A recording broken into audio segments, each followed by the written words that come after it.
Mesdames et messieurs, soyez les bienvenus. Merci d'être au rendez-vous de l'information sur Ecclésia TV. Le dimanche 4 février dernier, l'Union des religieux et religieuses du diocèse de Grand-Bassam a célébré l'apothéose de la semaine d'activité initiée relativement à la journée mondiale de la vie consacrée. La célébration qui a eu lieu à la paroisse Toussaint de Mambi à Beaunois a été présidée par l'évêque du diocèse, son Excellence Monseigneur Raymond Awa. Et puis le 11e Conseil permanent des conférences épiscopales réunies de l'Afrique de l'Ouest, Serao Rikoa, qui a pris ses quartiers à Abidjan, s'est achevé ce mardi 6 février. Dans cette édition, nous reviendrons sur des activités qui ont meublé ce temps d'échange fraternel entre les prélats venus de 16 pays africains. Ouverte le dimanche 28 janvier dernier à la paroisse Saint-Esprit de Moquéville, l'Union des religieux et religieuses du diocèse de Grand-Bassam a mené une semaine d'activités en lien avec la Journée mondiale de la vie consacrée autour du thème « Dans la joie et l'unité, marchons ensemble pour l'achèvement de la cathédrale ». La clôture de l'événement a eu lieu le dimanche 4 février dernier à la paroisse Toussaint de Mambi. Un reportage signé Pierre Richemont, commenté par Morel Poti. Initiée en 1997 par le pape Jean-Paul II de vénérée mémoire, la Journée mondiale de la vie consacrée est célébrée depuis lors chaque 2 février par l'Église catholique. La vie consacrée, c'est suivre le Christ de façon particulière. Il faut dire que la différence se situe dans la consécration, dans les vœux. Le religieux, il fait vœu de pauvreté, d'obéissance et de chasteté. Le vœu nous rattache à une congrégation. Dans le diocèse de Grand-Bassam, une semaine d'activité a été dédiée à la vie consacrée par l'Union des religieux et religieuses, présidée par la sœur Emma-Élise Conan. Avec la caravane de la vie consacrée que nous avons initiée depuis, je crois, 10 ans aussi, et cette journée de la célébration de la vie consacrée, pour faire connaître au peuple de Dieu, c'est quoi la vie consacrée. Ce sont des personnes, pas des personnes extraordinaires, mais des personnes ordinaires, qui sont tirés des familles du grand groupe des chrétiens, mis à part pour une mission particulière. Donc pour dire que nous sommes leurs frères, nous sommes les sœurs, donc nous partageons notre vie avec eux, tant même que nous sommes consacrés. La clôture de cette semaine a eu lieu le dimanche 4 février dernier à la paroisse Toussaint de Mambi à Beaunois. À cette occasion, la messe a été présidée par son Excellence Monseigneur Raymond Awa, évêque du dit diocèse, en présence de Monseigneur Paul Dakouri-Tablé, l'évêque émérite, sans oublier les délégations de congrégations présentes sur le territoire. La lecture du message du pape François à l'occasion de la 28e journée mondiale de la vie consacrée, faite par le père Adrien Kofi, vicaire épiscopal chargé de la vie consacrée. Le logo officiel de l'Union des religieux et religieuses du diocèse de Grand-Bassam a été présenté à l'Assemblée. Pendant l'homélie, l'ordinaire du lieu a invité les consacrés à rester fidèles à leur charisme malgré les mutations du monde. Mes chères sœurs, mes chers pères, mes chers frères, je vous recommande de lui renouveler cet amour et cette ardeur à vivre enraciné dans votre vocation de personnes consacrées. À vivre aussi enraciné dans votre charisme. Si vous avez choisi une congrégation religieuse, vous avez pris le temps d'aller jusqu'au vœu perpétuel, c'est que vous avez choisi ce charisme-là. N'allez pas vous créer des missions supplémentaires selon lesquelles vous avez tel talent qui n'est pas exploité, tel autre dont la communauté n'a pas besoin, alors que ça peut servir, ça peut sauver le monde. Jésus-Christ a déjà sauvé le monde, s'il vous plaît. Plusieurs articulations ont ponctué le rite de fin. Ce sont entre autres la présentation des différentes congrégations faites par la sœur Hélène Nlata, la remise de sièges allumés aux représentants des congrégations symbolisant la communion de prière pour l'achèvement de la cathédrale, la remise de présents à certains religieux, religieuses et aux évêques. Après la messe, a eu lieu une visite des stands.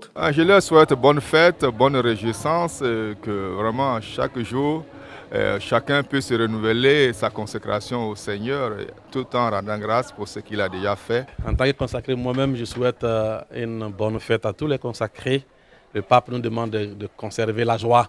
Donc je voudrais souhaiter à tous les consacrés de garder la joie, même dans les moments difficiles. Pendant le mois de février, tout ce qui est catéchèse classique s'arrête dans nos diocèses pour faire place à la catéchèse sur la vie consacrée dans toutes les paroisses du diocèse de Grand-Bassam. Après cette catéchèse, donc au mois d'avril, nous avons la caravane de la vie consacrée. Intéressons-nous à un autre sujet à présent. Le 11e Conseil permanent des conférences épiscopales réunies de l'Afrique de l'Ouest, Serao Ricoa, qui s'est tenu du 3 au 6 février ici en Côte d'Ivoire, s'est voulu un temps de grâce, relief de fraternité pour nos prélats africains qui ont réfléchi sur les questions et les défis qui s'imposent à l'Église en Afrique de l'Ouest, sans oublier le bilan financier et la redynamisation des commissions de l'institution.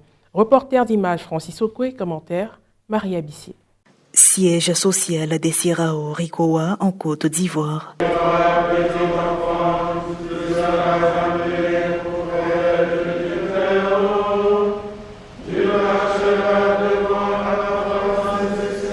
Avant les assises du 11e Conseil permanent des conférences épiscopales réunies de l'Afrique de l'Ouest, les évêques, les prêtres, les religieuses et les laïcs ont rendu grâce à Dieu à travers les laudes, prières du lever du jour, marquées par la louange avec les psaumes. Son Excellence Monseigneur Alexis Touabli Yulo, évêque du diocèse d'Agboville et président des Serao Ricoa, a fait un éclairage sur l'organisation de l'institution dont les membres du Conseil permanent se réunissent pratiquement chaque année. Le Conseil permanent réunit le président, les 2 vice-présidents et les présidents des différentes conférences épiscopales de chaque pays. Et donc c'est cet ensemble-là qui forme le Conseil permanent qui se réunit régulièrement pour gérer les affaires courantes de l'Église en Afrique de l'Ouest. En plus d'aborder la question de la fraternité sacerdotale, celle des relations entre évêques et prêtres, le projet de création d'un comité scientifique des Serao, la réorganisation et la redynamisation des différentes commissions de l'institution, les prélats ont aussi fait l'audition financière des conférences. Son Excellence Monseigneur Joseph Kwaku Afrifa Agiekoum, évêque de Koforidois au Ghana, premier vice-président des Serao Ricoa et 2e vice-président du comité finance, nous a expliqué ce en quoi consiste cette activité. To go through our budgets and also the reports of finances from all the conferences. Nous sommes en train de regarder et écouter le rapport de chaque conférence et on a vu que pour le moment les choses ne sont pas mauvaises comme avant. Au sujet de finances, au début c'était vraiment difficile, mais maintenant on a compris que les gens réagissent bien.